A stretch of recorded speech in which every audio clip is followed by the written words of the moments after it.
കളഞ്ഞതിൻ്റെ ദേഷ്യമാണോ? ഇവരെ കാര്യം പഠിപ്പിക്കുക. എടാ മക്കളെ, നിങ്ങൾ പറയുന്നു ഈ പടക് മുങ്ങി നമ്മളെല്ലാം കൂടെ ചാകുമെന്ന് നിങ്ങൾ പറഞ്ഞു, അതിനല്ലയോ നശിച്ചു പോകുന്ന വിചാരമില്ലയോ എന്ന് പറഞ്ഞ് എന്നെ ഉണർത്തിയത്. ഈ പടക് മുങ്ങി ചത്താൽ ആദ്യം ചാകുന്നതാരാ? നിങ്ങളുടെ രീതിയിൽ പറഞ്ഞാൽ, പത്രോസിനോട് ചോദിക്കുക, നിങ്ങളുടെ രീതിയിൽ പറഞ്ഞാൽ ഈ പടകിനകത്ത് മുങ്ങിയാൽ ആദ്യം ചാകുന്നതാരാ? ഞാനല്ലേ ചാകുന്നത്. കാരണം എനിക്ക് നീന്താൻ പോലും അറിയത്തില്ല.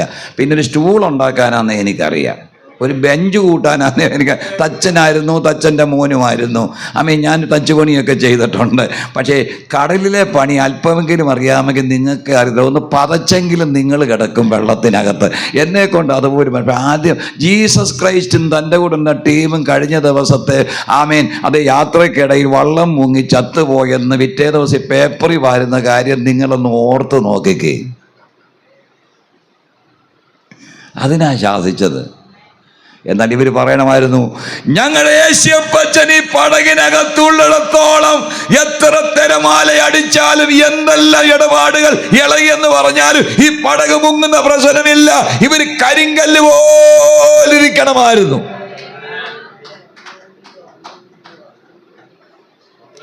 അനങ്ങാതിരിക്കണമായിരുന്നു. കർത്താവ് ഉറങ്ങട്ടെന്ന് വിചാരിക്കണമായിരുന്നു. ഉണർത്തണ്ട പാപത്തിനെ എന്ന് പറയണം. ഇന്നലെ രാത്രി മുഴുവൻ പ്രസംഗവും കഴിഞ്ഞ് വള്ളത്തെ കയറിയിരിക്കുക. ചില സമയമുണ്ട് അക്കരെ ചെല്ലാനായിട്ട്. അവിടെ ചെന്നാൽ ശുശ്രൂഷയാ. അതിനിടയ്ക്ക് അങ്ങ് ഉറങ്ങിക്കൊണ്ട് അവരെ കൊണ്ട് പറ്റിയില്ല. അതുകൊണ്ട് കർത്താവരെ വിളിച്ച് അല്പവിശ്വാസികളെ പഠിച്ചോണം. ഇതിൻ്റെ ഇടയ്ക്ക് വേറെ ചില സ്പെഷ്യലൊക്കെ കിട്ടുന്നുണ്ട്, നിങ്ങൾക്ക് കൊണ്ടുപോക്കണം വീട്ടിൽ. അല്പവിശ്വാസികളെ എന്നതിൻ്റെ അർത്ഥം കർത്താവ് പറയുന്ന എല്ലാം സത്യമായ കാര്യങ്ങളാണ്. അല്പം വിശ്വാസം. ആ വിശ്വാസം എന്തുവാ? ഇളകുന്ന ഒലയുന്ന പടകിനകത്ത് അതേ കോളിലൊക്കെ ഉണ്ടായി പടക് മുങ്ങ് തോന്നുമ്പം യേശു പടകിലുണ്ടെങ്കിൽ യേശുവിനെ ഉണർത്തിയാൽ യേശു കടലിനെ ശാസിക്കും, തിരമാലയെ ശാസിക്കും. കർത്താവ് ശാസിച്ചാൽ എല്ലാം നോർമലാകും. അത് അല്പവിശ്വാസം. എന്നാൽ ആരോഗ്യമുള്ള വിശ്വാസം എന്തുവാ? എത്ര കടലിളകിയാലും എത്ര ബഹളമുണ്ടായാലും എൻ്റെ കർത്താവിനകത്തുണ്ടെങ്കിൽ ഒരു കാരണവശാൽ പടക് മുങ്ങുന്ന പ്രശ്നമില്ല എന്ന് പറഞ്ഞുകൊണ്ട് അനങ്ങാതിരിക്കുന്നതാണ് ശക്തമായ ആരോഗ്യമുള്ള വിശ്വാസം. തീത്തോസിന്റെ ലേഖനത്തിലുണ്ട്, നിങ്ങൾ വിശ്വാസത്തിൽ ആരോഗ്യമുള്ളവരായിരിപ്പീൻ. ഇങ്ങനെ പോയാൽ മരണാനന്തര ജീവിതം എവിടെ ചെല്ലും? കേട്ടോ. അപ്പൊ നമുക്ക് ഇത്രയും പഠിക്കാം.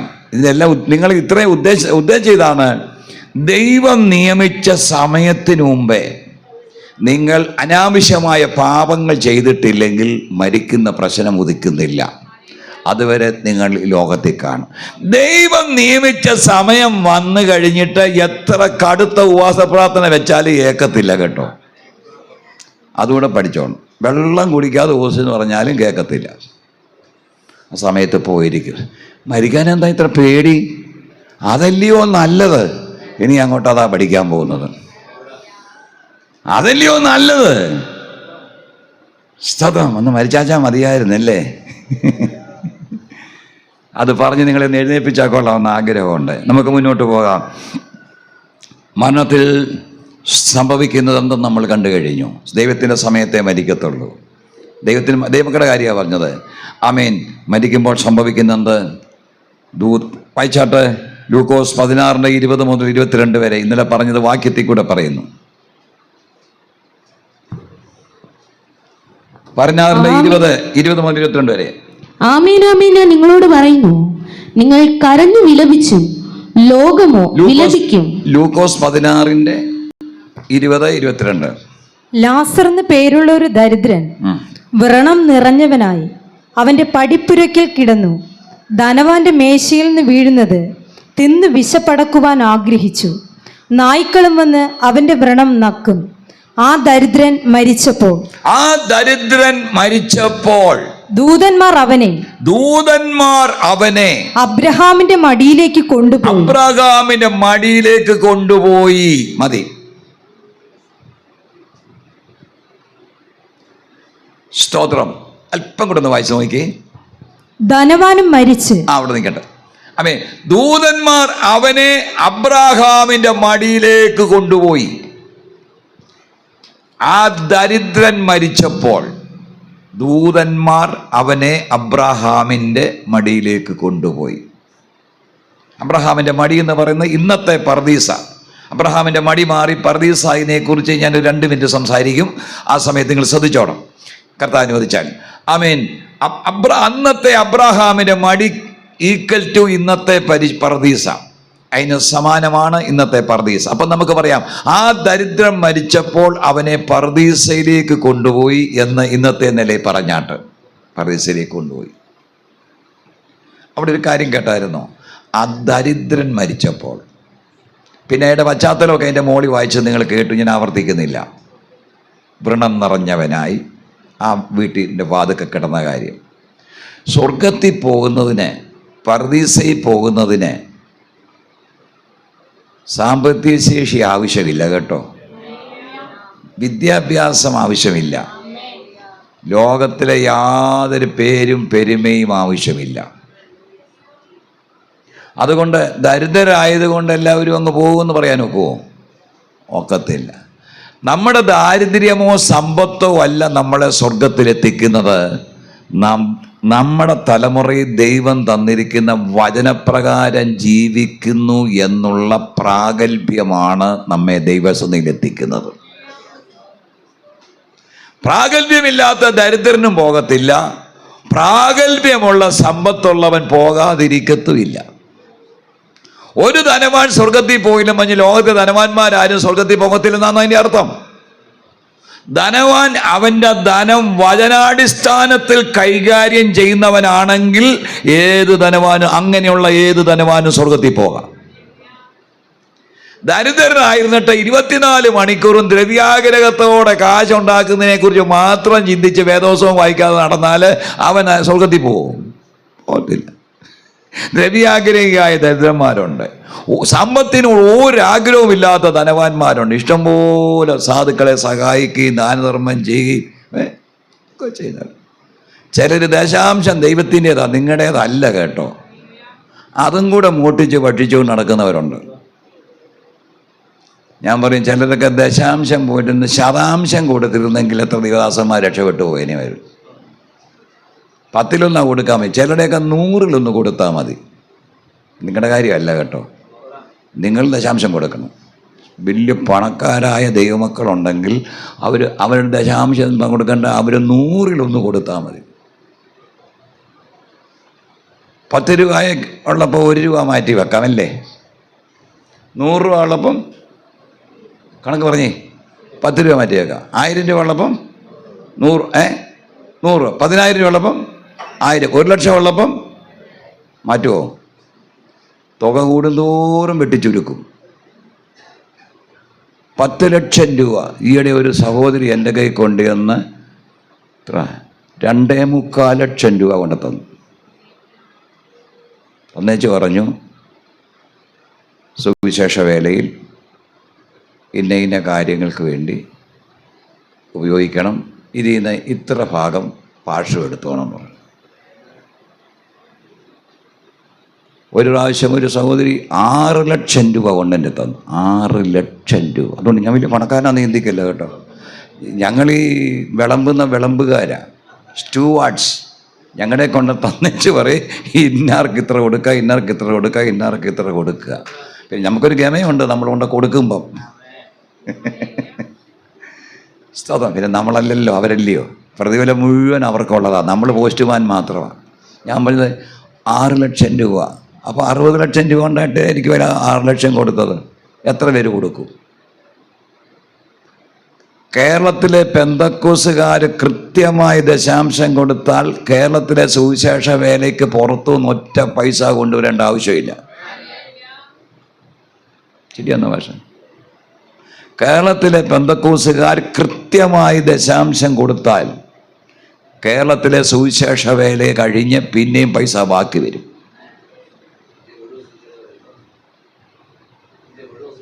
ഇന്ത്യ മുഴുവൻ സുവിശേഷം അറിയാം. പുറത്ത് പോയി പൈസ തരേണ്ട ആവശ്യം ഇല്ല, പക്ഷെ ചെയ്യണ്ടേ. പക്ഷെ ചെയ്യാത്തവരെല്ലാം ദൈവം പിടിക്കാൻ പോവാം. അപ്പം ന്യായവിധിയുടെ വിഷയം പഠിക്കുമ്പോൾ അത് പഠിക്കാം. എപ്പോഴാണെന്ന് എനിക്കറിയത്തില്ല. പറഞ്ഞത് 1,00,000 രൂപയ്ക്ക് 10,000 രൂപ കൊടുക്കണം, 10 ലക്ഷം രൂപയ്ക്ക് 1,00,000 കൊടുക്കണം. കൊടുക്കുവോ? ഇപ്പം പറയും, ഇല്ലാത്തപ്പം പറയും ഞാൻ കൊടുക്കുമെന്ന്. കിട്ടട്ടെ, അന്നേരം ഞാൻ പറയാം. സ്തോത്രം. ഇത് കൂടും തോറും നമ്മൾ വെട്ടിക്കത്തേ ഉള്ളൂ. ഒന്ന് സർക്കാരിനെ വെട്ടിക്കും, 2 ദൈവത്തെയും വെട്ടിക്കും. കൃത്യമായി ടാക്സ് കൊടുക്കത്തില്ല. അതുകൊണ്ടാണ് കർത്താവ് പറഞ്ഞത്, ധനവാൻ ദൈവരാജ്യത്തിൽ കടക്കുന്നത് ഒട്ടകം സൂചിക്കുഴയ്ക്കകത്തൂടെ അപ്പുറം കടക്കുന്നതിന് തുല്യമാണെന്ന് പറഞ്ഞു. നടക്കുകയില്ല. അതുകൊണ്ട് നമുക്ക് പറയും, ദാരിദ്ര്യവും വേണ്ട കർത്താവേ, സമ്പത്തും വേണ്ട, എൻ്റെ ആവശ്യങ്ങൾ നടത്തി എന്നെ അങ്ങ് നയിച്ചാൽ മതി, അല്ലാത്ത പണി എന്നെ കൊണ്ട് പറ്റത്തില്ല കർത്താവേ എന്ന് പറയും. ഇത് ഒത്തിരി കയ്യിലോട്ട് വന്നാൽ പിന്നെ കൊടുക്കാൻ തോന്നത്തില്ല കർത്താവേ എന്ന് പറയണം. അല്ലെങ്കിൽ തോന്നാനുള്ള ഹൃദയവും കൂടെ തന്ന് എനിക്ക് തരാൻ പറയണം. ഞാൻ സഭയിൽ പറയും, നിങ്ങളുടെ തലമുറകൾക്ക് വേണ്ടി പ്രാർത്ഥിക്കുമ്പോൾ ഇങ്ങനെ പ്രാർത്ഥിക്കണം: എൻ്റെ തലമുറകൾ സ്വർഗത്തിൽ പോകുന്നതിന് തടസ്സമായ ഒരു സമ്പത്ത് അവർക്ക് നീ കൊടുക്കരുതേ എന്ന് പ്രാർത്ഥിക്കണം. എത്ര പേര് പ്രാർത്ഥിക്കുമെന്ന് ഞങ്ങൾക്ക് അറിയത്തില്ല. എൻ്റെ കുഞ്ഞുങ്ങൾ സ്വർഗത്തിൽ പോകാൻ തടസ്സമായ ഒരു സാമ്പത്തിക അഭിവൃദ്ധി അവർക്ക് ഒരു കാരണവശാലും കൊടുക്കരുതേ. മാതാപിതാക്കൾ തങ്ങളുടെ കുഞ്ഞുങ്ങളെ കഷ്ടപ്പെട്ട് പഠിപ്പിച്ച് ഉന്നതമായ നിലയിൽ കൊണ്ടെത്തിക്കാൻ വേണ്ടി വാഞ്ചിച്ചാണ് ഈ കഷ്ടപ്പാടുകളൊക്കെ നടത്തുന്നതെന്ന് മാതാപിതാക്കൾക്ക് അറിയാം. കുഞ്ഞുങ്ങളുടെ ഇരുന്ന് മനസ്സിലാക്കിക്കോണം. ഇതുപോലെ ഞങ്ങൾ ദൈവദാസന്മാർ, ഞങ്ങളുടെ കയ്യിൽ കർത്താവ് കൊണ്ടുത്തരുന്ന ദൈവമക്കളെ ഏറ്റവും നല്ല നിലയിൽ സ്വർഗത്തിൽ എത്തിക്കാനുള്ള പണിയാണ് ഞങ്ങൾ ഈ ചെയ്യുന്നത്. നിങ്ങളെ സ്വർഗത്തിൽ ഞങ്ങളുടെ വകയായിട്ട് ശുശ്രൂഷിച്ച് നല്ല നിലയിൽ അവിടെ കൊണ്ട് എത്തിച്ച് ഞങ്ങൾക്ക് അവിടെ നിങ്ങളെ ആ നല്ല നിലയിൽ കാണാനിടയാകുന്നത് ഞങ്ങൾക്കൊരു അഭിമാനമാണ്. അതാ പൗലോസ് പറഞ്ഞ, നിങ്ങളാകുന്നു ഞങ്ങളുടെ കിരീടം. നിങ്ങൾ മാന്യമായിട്ട് സ്വർഗത്തിലെത്തി, ഞങ്ങളും അങ്ങ് വന്നു. ഭാഗ്യവശാല് നിങ്ങളുടെ നടുക്കോട്ട് ഞങ്ങൾ കയറി നിൽക്കുമ്പോൾ നിങ്ങൾ വട്ടം നിൽക്കുന്നത് ഞങ്ങൾക്കൊരു കിരീടമാ. ഇനി തലയിൽ ഒരു കിരീടം കിട്ടിയില്ലേലും ഇത്രയും മക്കളെ അവിടെ തേജസ്സിൽ കാണാൻ കഴിഞ്ഞാൽ അത് ഞങ്ങൾക്കൊരു കിരീടമാ. അതുകൊണ്ടാണ് ഒന്നും മറച്ചു വെക്കാതെ അങ്ങ് ശുശ്രൂഷിക്കുന്നത് കേട്ടോ. അത് ഏറ്റെടുത്തോ. പറഞ്ഞു വന്നത്, ആ ദരിദ്രൻ മരിച്ചപ്പോൾ, അദ്ദേഹം ദരിദ്രനായിരുന്നെങ്കിലും ആ കാലഘട്ടത്തിൽ ദൈവം കൊടുത്ത പ്രമാണമെന്തോ ആ പ്രമാണപ്രകാരം ജീവിച്ചു. തൻ്റെ ദൈവത്തെ താൻ ചോദ്യം ചെയ്തില്ല, സംശയിച്ചില്ല, ദൈവത്തോട് പെറുപെറുത്തില്ല, ഒരാശങ്കയും തനിക്കില്ലായിരുന്നു. തൻ്റെ അവസ്ഥയിൽ താൻ സന്തോഷത്തോടെ കർത്താവിനെ പിൻപറ്റി. ആ ദരിദ്രൻ മരിച്ചപ്പോൾ ദൂതന്മാർ അദ്ദേഹത്തെ അബ്രാഹാമിന്റെ മടിയിലേക്ക് കൊണ്ടുപോയെങ്കിൽ നമ്മളെയും മരിക്കുമ്പോൾ ദൈവമക്കളെ പ്രാഗൽഭ്യത്തോടാണ് ലോകത്ത് നിന്ന് മാറ്റപ്പെടുന്നതെങ്കിൽ നാം മരിക്കുമ്പോൾ നമ്മളെ 2 ദൂതന്മാർ വന്ന് പർദീസയിലേക്ക് കൊണ്ടുപോകും. സ്തോത്രം. എന്നാൽ വചനം വിട്ട് ജീവിക്കുന്നവരുടെ മരണത്തെക്കുറിച്ച് ഇന്നലെ ഇടയ്ക്കൊന്ന് ഓർപ്പിച്ചതായിരുന്നു. വായിച്ചാട്ടെ, സങ്കീർത്തനം 9:17 വായിച്ചാട്ടെ. ദുഷ്ടന്മാരും ദൈവത്തെ മറക്കുന്ന സകല ജാതികളും പാതാളത്തിലേക്ക് തിരിയും. എന്നാൽ ദൈവവചനം വിട്ട് ജീവിക്കുന്ന ദുഷ്ടന്മാരും ദൈവത്തെ മറക്കുന്ന സകല ജാതികളും പാതാളത്തിലേക്ക് തിരിയും. എന്നാൽ നമ്മുടെ കാര്യം വേറൊരു വാക്യത്തിൽ കൂടെ ഉറപ്പിച്ചു പറയാം, എന്നിട്ട് സ്തോത്രം ചെയ്യണം. സങ്കീർത്തനം 86:13 എഴുതിയെടുത്തു. സങ്കീർത്തനം 86:13 വായിക്കാം. എന്നോടുള്ള നിന്റെ ദയ വലുതല്ലോ, നീ എന്റെ പ്രാണനെ അധമ പാതാളത്തിൽ നിന്ന് രക്ഷിച്ചിരിക്കുന്നു. ആമേൻ. ദുഷ്ടന്മാരും ദൈവത്തെ മറക്കുന്ന സകല ജാതികളും പാതാളത്തിലേക്ക് തിരിയുമ്പോൾ നമുക്ക് പറയാനുള്ളത്, കൃപയാൽ ദൈവമേ നീ എന്റെ പ്രാണനെ അധമ പാതാളത്തിൽ നിന്ന്, ആ പാതാളത്തിൽ നിന്ന് രക്ഷിച്ചിരിക്കുന്നു. ലോവർ ഷിയോളിൽ നിന്ന് രക്ഷിച്ചിരിക്കുന്നു. പഴയ യേശുവിന്റെ മരണത്തിന് മുമ്പ് പാപികൾ പോകുന്നത് പാതാളത്തിൽ, ഇപ്പോഴും പാതാളത്തില്. ആ പാതാളത്തിന്റെ പേരാണ് ലോവർ ഷിയോൾ. അതാണ് മലയാളത്തിൽ പറയുന്നത് അധമ പാതാളം. അധമ പാതാളത്തിലേക്ക് പോകുന്നു, അടിയിലത്തെ പാതാളത്തിലേക്ക് പോകുന്നു. എന്നാൽ ദൈവമക്കൾ യേശുവിന്റെ മരണത്തിന് മുമ്പുള്ള ഭക്തന്മാര് മരിച്ചാൽ അവര് അന്ന് പൊക്കോണ്ടിരുന്നത് മുകളിലത്തെ പാതാളത്തിൽ. അപ്പം പാതാളത്തിന് 2 തട്ട്. അന്ന് അങ്ങനെ ആയിരുന്നു കേട്ടോ, മുകളിലത്തെ പാതാളത്തിൽ. അതുകൊണ്ടാണ് എന്താ വായിക്കേണ്ടത്? ലൂക്കോസ് 16:23 വായിച്ചേ. ധനവാൻ അധമ പാതാളത്തിൽ ചെന്നൊരു പണി കാണിച്ചത് അവിടെ എഴുതിയിട്ടുണ്ട്, വായിച്ചാട്ടെ. ധനവാൻ മരിച്ചു, അടക്കപ്പെട്ടു പാതാളത്തിൽ യാതന അധമ പാതാളത്തിലാ യാതന അനുഭവിക്കുമ്പോൾ മേളിലോട്ട് നോക്കി. അടുത്തത് ദൂരത്ത് നിന്ന് അബ്രഹാമിനെയും അവന്റെ മടിയിൽ അദ്ദേഹത്തിന്റെ മടിയിൽ ലാസറിനെയും കണ്ടു. ഒരു ഹല്ലേലൂയ പറഞ്ഞേ, ഹല്ലേലൂയ. താഴത്തെ പാതാളത്തിൽ ചെന്ന ഈ മനുഷ്യൻ അവിടെ കിടന്ന് ജ്വാലയിൽ കിടന്ന് വേദന അനുഭവിച്ചുകൊണ്ടിരിക്കുമ്പോ കണ്ണു തള്ളി മേളോട്ടൊരു നോട്ടം, ഞെളിവിരി കൊണ്ടൊരു നോട്ടം നോക്കിയപ്പോൾ ഇതാ മോളിൽ ദൂരത്ത് മറ്റൊരു സ്ഥലത്ത് അബ്രാഹാമിന്റെ മടിയിൽ തുള്ളിക്കളിച്ചോണ്ട് ലാസർ ഇരിക്കുന്നു.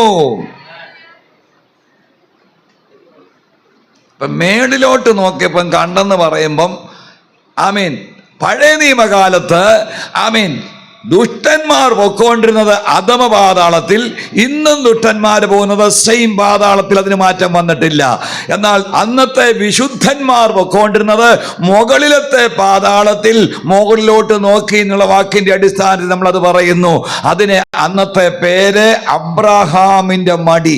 ഈ അബ്രഹാമിന്റെ മടി എന്ന് പറയാൻ കാര്യം അങ്ങയുടെ മടി കയറിയിരുന്ന നല്ല കേട്ടോ. അങ്ങനെ എത്ര പേരെ മടിയിലിരുത്താൻ പറ്റും? അതൊരു സ്ഥലത്തിന് കൊടുത്ത പേരാ. അതിന് കാര്യമുണ്ട്. അത് പറയാൻ പോയ തമ്പുരാനെ നേരം വെളുത്താലും തീരത്തില്ല ഈ യോഗം. പിന്നെ നിങ്ങൾ ഇത്രയും ക്ഷമയോടെ ഇരിക്കുന്നുണ്ടല്ലോ, റാന്നിയിലൊന്നും ഇത്ര ഇരിക്കുകയില്ല കേട്ടോ. ദൈവം നിങ്ങളെ അനുഗ്രഹിക്കട്ടെ.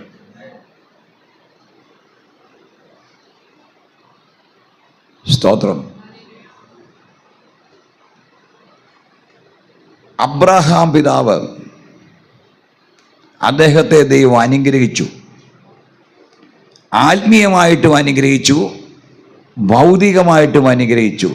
ഇന്നത്തെ സ്ഥിതി മാറി നിങ്ങളെ ഭൗതികമായി അനുഗ്രഹിക്കുമ്പോൾ ഈ കാര്യം മനസ്സിലിരിക്കണം. അനുഗ്രഹിക്കപ്പെട്ടിട്ടുണ്ടെങ്കിലും മനസ്സിലിരിക്കണം. ഞാൻ പറയുന്ന ഭാഗങ്ങൾ മനസ്സിലാക്കാൻ ഉൽപ്പത്തി പുസ്തകം 12 മുതൽ വായിച്ചാൽ മതി. 12, 13, 14, 15 ഒക്കെ ആവശ്യമാണ്. പിന്നെ അപ്പോസ്തലരുടെ പുസ്തകം 7-ാം അധ്യായം 1 മുതലും കൂടെ വായിക്കണം, ഒരു 4-5 വാക്യങ്ങൾ. ഇപ്പം വായിക്കണ്ട, നിങ്ങൾ നോട്ട് ചെയ്തു. കർത്താവിന് സ്തോത്രം. അബ്രഹാമിൻ്റെ കഥ പറയുന്നത് അവിടെ. പിന്നെ എബ്രായ ലേഖനം 11 പറയുന്നുണ്ട് അബ്രഹാമിനെ കുറിച്ച്. ഇതെല്ലാം കൂടെ ചേർത്ത് വെച്ച് ഞാൻ പെട്ടെന്നൊരു ഭാഗം പറയാം. നമ്മുടെ ഹൃദയത്തിൽ ഇരിക്കണം. ഞങ്ങളൊക്കെ ലോകത്തിൽ നിന്ന് പോയാലും നിങ്ങളുടെ ഹൃദയത്തിൽ ഇതിരിക്കണം കേട്ടോ. അബ്രഹാം പിതാവിനെ ദൈവം വിളിച്ചു. അദ്ദേഹത്തെ കാണിപ്പായിരിക്കും ദേശത്തെ കൊണ്ടുചെന്നു, കനാനി കൊണ്ട്. ചുരുക്കി അങ്ങ് പറയുക, കിഴക്കോട്ട് നോക്കി നടക്കാൻ പറഞ്ഞു, പടിഞ്ഞാറോട്ട് നടക്കാൻ പറഞ്ഞു, തെക്കോട്ട് നോക്കി നടക്കാൻ പറഞ്ഞു, വടക്കോട്ട് നോക്കി നടക്കാൻ പറഞ്ഞു. 4 ദിക്കിലോട്ട് നടന്നു. ഇപ്പം കർത്താവ് പറഞ്ഞു അതിരിടാൻ പറഞ്ഞു. തെക്കും വടക്കും കിഴക്കും പടിഞ്ഞാറും അതിരിട്ടു. ആ അതിരിട്ട സ്ഥലമെല്ലാം അദ്ദേഹത്തിന് ദൈവം തീറായിട്ട് കൊടുത്തു. ലോകത്തിൽ തീറാധാരം കിട്ടിയ ഒരാളുണ്ടെങ്കിൽ അബ്രഹാം പിതാവ് മാത്രമേ ഉള്ളൂ. നിങ്ങളുടേതൊന്നും തീറല്ല, കുത്തകപ്പാട്ടമാണ് കേട്ടോ. സർക്കാർ എപ്പോൾ ആവശ്യപ്പെട്ടാലും ഒരു പൊന്നും വില തന്നു നിങ്ങൾ